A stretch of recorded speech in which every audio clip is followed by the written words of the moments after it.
भारतीय शेयर बाजार में लगातार तीसरे दिन कमजोरी देखने को मिली और निफ्टी 50 करीब 40 अंक गिरकर 24,395 पर बंद हुआ। हालांकि मिड कैप और स्मॉल कैप इंडेक्स मजबूत रहे, जिससे बाजार में पूरी तरह बिकवाली का माहौल नहीं दिखा।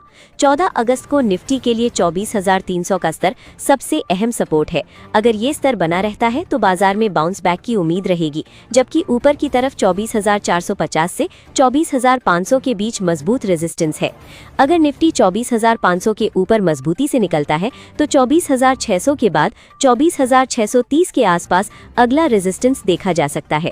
वहीं 24,265 के नीचे कमजोरी बढ़ी तो 24,200 और फिर 24,000 तक दबाव आने की संभावना बन सकती है।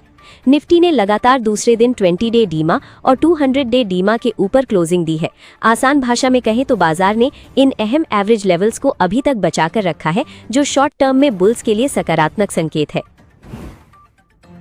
बैंक निफ्टी भी 57,500 के आसपास सपोर्ट लेकर चल रहा है और 58,000 का स्तर इसके लिए बेहद महत्वपूर्ण है। अगर 58,000 के ऊपर टिकता है तो रिकवरी मजबूत हो सकती है, जबकि नीचे 57,250 और 57,000 अहम सपोर्ट जोन रहेंगे। शुक्रवार को बैंक निफ्टी, आईटी और ऑयल एंड गैस सेक्टर पर खास नजर रखनी चाहिए। क्रूड ऑयल की कीमतों में गिरावट भारत के लिए राहत की बात है, क्योंकि महंगा तेल इन्फ्लेशन, रुपये और कंपनियों की लागत पर दबाव बढ़ाता है। ग्लोबल मार्केट से संकेत फिलहाल काफी बेहतर है। गुरुवार को S&P 500 करीब 0.8%, नैस्डैक कंपोजिट 1% और डाउ जोन्स 261 अंक चढ़कर बंद हुआ, जबकि कमजोर क्रूड ऑयल और इन्फ्लेशन से जुड़ी उम्मीदों ने सेंटिमेंट को सहारा दिया। ब्रेंट क्रूड करीब 2% गिरकर $86.98 प्रति बैरल और WTI करीब 2% गिरकर $81.14 पर आया है। अगर ऑयल इसी तरह नियंत्रित रहता है तो भारत जैसे बड़े ऑयल इंपोर्टर देश के लिए ये बाजार के लिहाज से सकारात्मक संकेत होगा। शुक्रवार को भारत का जुलाई WPI इन्फ्लेशन डेटा एक बड़ा ट्रिगर रहेगा। जून में WPI इन्फ्लेशन 9.87% था, इसीलिए नए आंकड़े से महंगाई और आगे की मॉनेटरी पॉलिसी को लेके बाजार को संकेत मिलेंगे। अमेरिका से जुलाई एडवांस रिटेल सेल्स का आंकड़ा भी शुक्रवार शाम आएगा। ये डेटा बताता है कि अमेरिकी कंज्यूमर कितना खर्च कर रहा है, इसीलिए इसका असर US इकोनॉमी और आगे चलकर ग्लोबल मार्केट्स की दिशा पर पड़ सकता है। शुक्रवार को Q1 रिजल्ट्स का आखिरी बड़ा दौर भी जारी रहेगा।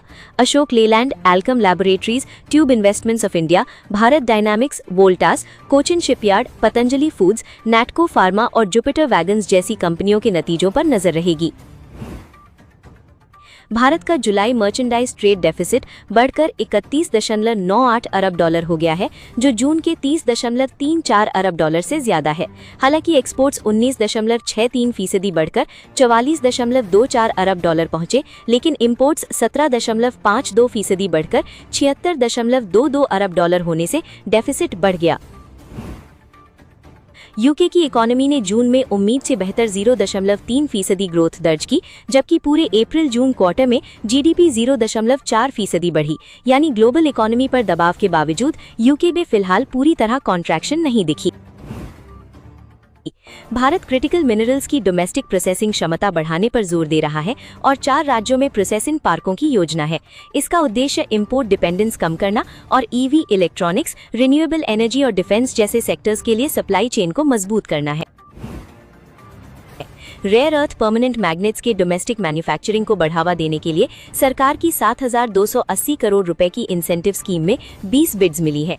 Larsen and Toubro, Coal India, 20 Microns और रिन्यू जैसी कंपनियों की भागीदारी से इस सेक्टर पर निवेशकों की नजर रह सकती है। भारत के इलेक्ट्रॉनिक्स एक्सपोर्ट्स में पिछले कुछ वर्षों में जबरदस्त बढ़ोतरी हुई है और ये करीब 4.24 लाख करोड़ रुपए तक पहुंच गया है। इलेक्ट्रॉनिक्स मैन्युफैक्चरिंग में विमेन वर्कफोर्स की भागीदारी भी बढ़ रही है, इसीलिए EMS, इलेक्ट्रॉनिक्स मैन्युफैक्चरिंग और डेटा सेंटर से जुड़े सेक्टर्स लंबे नजरिए से महत्वपूर्ण बने हुए हैं। टेलीकॉम सेक्टर पर AGR ड्यूज का बोझ अभी भी बड़ा है और कुल बकाया करीब 1.41 लाख करोड़ रुपए बताया जा रहा है। इसमें लगभग आधा हिस्सा वोडाफोन आइडिया से जुड़ा है, जबकि रिलायंस जियो और भारती एयरटेल की मजबूत प्रॉफिटेबिलिटी उन्हें इस दबाव को संभालने में अपेक्षाकृत बेहतर स्थिति में रखती। है। ग्लोबल जियोपॉलिटिकल टेंशन अभी भी बाजार का बड़ा रिस्क बना हुआ है। मिडिल ईस्ट में तनाव बढ़ने पर क्रूड ऑयल और फ्रेट कॉस्ट्स बढ़ सकते हैं, जिससे भारत में इन्फ्लेशन, रुपी और फॉरेन फंड फ्लोज पर दबाव आ सकता है। फॉरेन इन्वेस्टर्स ने अगस्त में खरीदारी की है, लेकिन हाल के सेशंस में फिर सेलिंग देखने को मिली।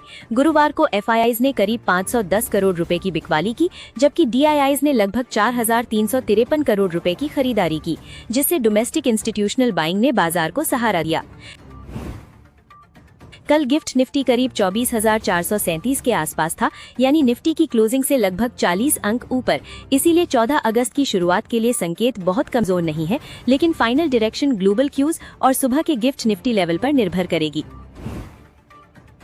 कुल मिलाकर 14 अगस्त को बाजार में तेजी की गुंजाइश तभी मजबूत होगी जब निफ्टी 24,500 के ऊपर टिके। दूसरी तरफ 24,300 के नीचे निर्णायक ब्रेक बाजार को और कमजोर कर सकता है। इसीलिए फिलहाल रेंज बाउंड और वॉलेटाइल माहौल में सावधानी जरूरी। अब बात करते हैं उन स्टॉक्स की जिन पर कल बाजार बंद होने के बाद बड़ी अपडेट्स निकल कर आई थी, जिनका असर आज शेयर बाजार में इनके स्टॉक्स पर देखने को मिल सकता है। इसलिए निवेशकों को इन सभी स्टॉक्स पर नजर बनाए रखनी चाहिए। प्रीमियर एक्सप्लोजिव्स का Q1 नेट प्रॉफिट 80.1% गिरकर 3.1 करोड़ रुपए रह गया, जो पिछले साल 15.3 करोड़ था। रॉ मटेरियल कॉस्ट्स बढ़ने से ऑपरेटिंग प्रॉफिट पर दबाव आया है। ये खबर शेयर के लिए नकारात्मक रह सकती है और दबाव देखने को मिल सकता है। पिरामल फार्मा में करीब 6% इक्विटी का ब्लॉक डील संभावित है, जिससे सेलर लगभग 1750 करोड़ रुपए जुटा सकता है।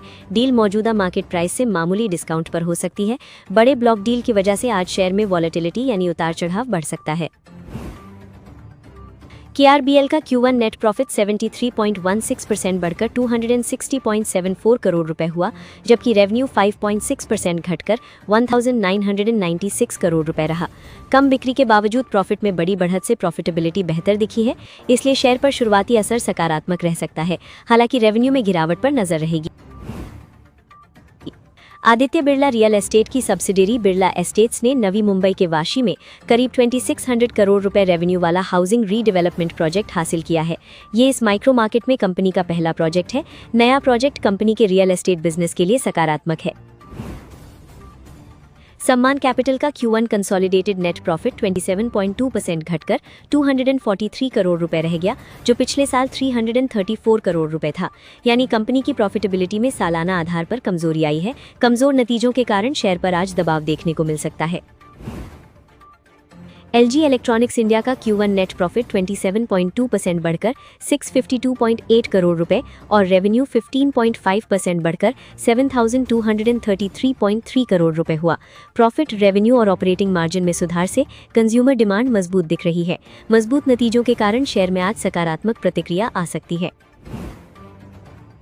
टाटा मोटर्स पैसेंजर व्हीकल्स का Q1 रेवेन्यू 9% बढ़कर 99,799 करोड़ रुपए हुआ, लेकिन एबिडा 20% गिरकर 6,176 करोड़ रुपए और मार्जिन 8.8% से घटकर 6.5% रहा। यानी बिक्री बढ़ी लेकिन प्रॉफिटेबिलिटी कमजोर हुई है। इसलिए शेयर में शुरुआती दबाव या वॉलेटिलिटी देखने को मिल सकती है। मैक्स फाइनेंशियल सर्विसेज का Q1 value of new business यानी नए इंश्योरेंस बिजनेस से होने वाली कमाई 33% बढ़कर 446 करोड़ रुपए हुई। ये 398 करोड़ रुपए के अनुमान से भी बेहतर रही। मजबूत ग्रोथ और उम्मीद से अच्छे आंकड़े शेयर के लिए सकारात्मक संकेत हैं और खरीदारी देखने को मिल सकती है। KRBL का Q1 नेट प्रॉफिट 60% बढ़कर 41.7 करोड़ रुपए हुआ। डबल डिजिट सेल्स ग्रोथ के साथ ऑपरेटिंग मार्जिन में भी सुधार हुआ है। मजबूत प्रॉफिट ग्रोथ के कारण शेयर पर आज सकारात्मक असर देखने को मिल सकता है। हॉन्सा कंज्यूमर का Q1 नेट प्रॉफिट 118.4% बढ़कर रिकॉर्ड 90.2 करोड़ रुपए और रेवेन्यू 27% बढ़कर रिकॉर्ड 756 करोड़ रुपए पहुंच गया। ये कंपनी का अब तक का सबसे ज्यादा क्वार्टरली प्रॉफिट है और पैट मार्जिन 11.5% रहा। मजबूत नतीजों के कारण शेयर में अच्छी खरीदारी देखने को मिल सकती है। Blue chip India, Borosil, Cochin shipyard, CSM technologies, GMR power and urban infra समेत कई कंपनियां 14 अगस्त को Q1 रिजल्ट्स जारी करेंगी। इन कंपनियों के शेयरों में रिजल्ट से पहले और बाद में वॉलेटिलिटी बढ़ सकती है। खासकर बेहतर या कमजोर नतीजों पर तेज रिएक्शन देखने को मिल सकता है। ओलेक्ट्रा ग्रीन टेक का Q1 प्रॉफिट करीब 3% बढ़कर 27.6 करोड़ रुपए और रेवेन्यू 348 करोड़ रुपए से बढ़कर 575 करोड़ रुपए हुआ। एबिडा भी बढ़ा लेकिन मार्जिन 13.8% से घटकर 11.9% रह गया। रेवेन्यू ग्रोथ अच्छी है लेकिन मार्जिन दबाव के कारण शेयर की प्रतिक्रिया मिलीजुली रह सकती है।